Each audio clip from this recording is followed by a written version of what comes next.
Au bureau, les décisions pleuvent. Licencier ou non, promouvoir ou pas, se taire ou dénoncer.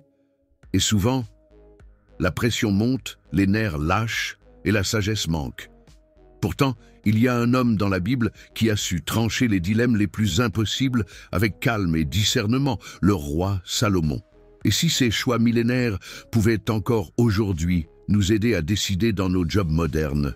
Cette vidéo est pour toi si tu as déjà été face à un choix difficile au travail. Abonne-toi pour ne pas manquer nos autres vidéos bibliques inspirantes.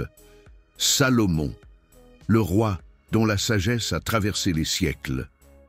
Quand on évoque son nom, on pense tout de suite à cette fameuse scène du jugement. 2 femmes, un seul bébé, une vérité impossible à trancher.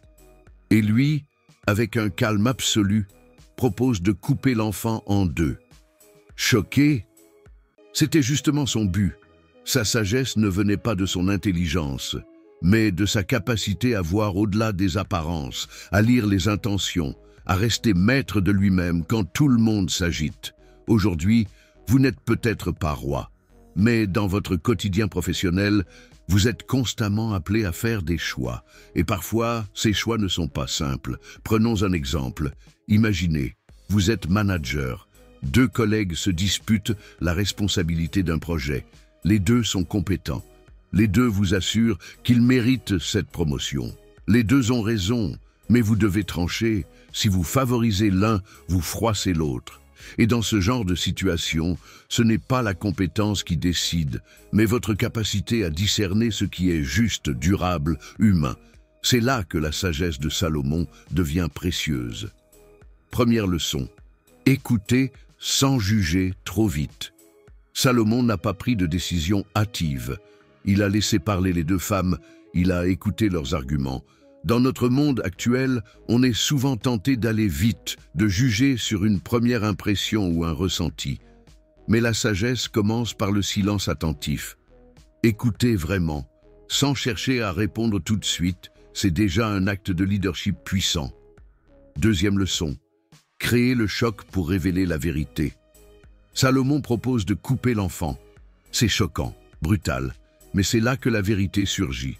La vraie mère préfère perdre son enfant que le voir mourir. Voilà le génie de Salomon. Il crée une situation qui pousse les intentions profondes à sortir.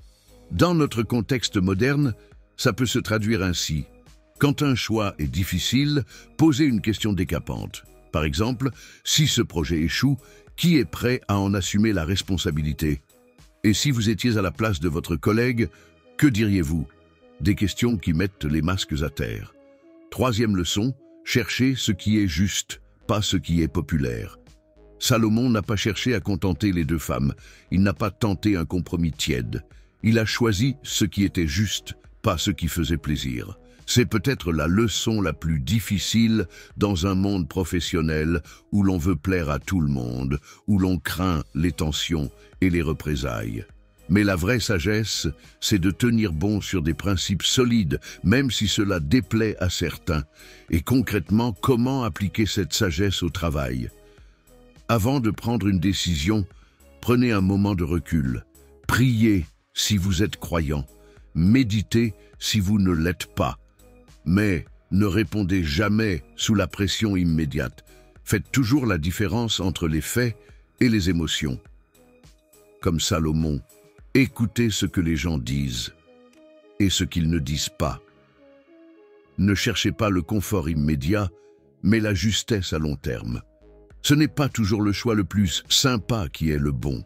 Soyez un modèle d'équilibre.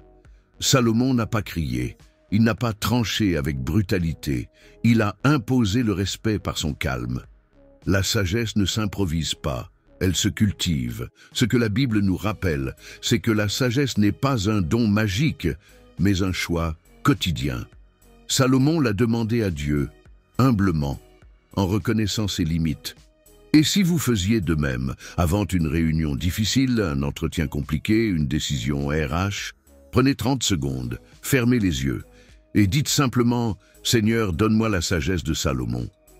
Ce n'est pas un slogan, c'est une boussole. Aujourd'hui, au milieu des open space bruyants, des mails urgents et des agendas surchargés, il est facile de perdre sa boussole. Mais l'histoire de Salomon nous montre qu'il est possible d'être un décideur juste, lucide et respecté. Alors oui, vous n'êtes pas roi d'Israël, mais peut-être êtes-vous le Salomon de votre équipe, de votre famille, de votre entreprise. Et si c'était justement dans vos choix les plus ordinaires, que Dieu voulait faire passer un message extraordinaire.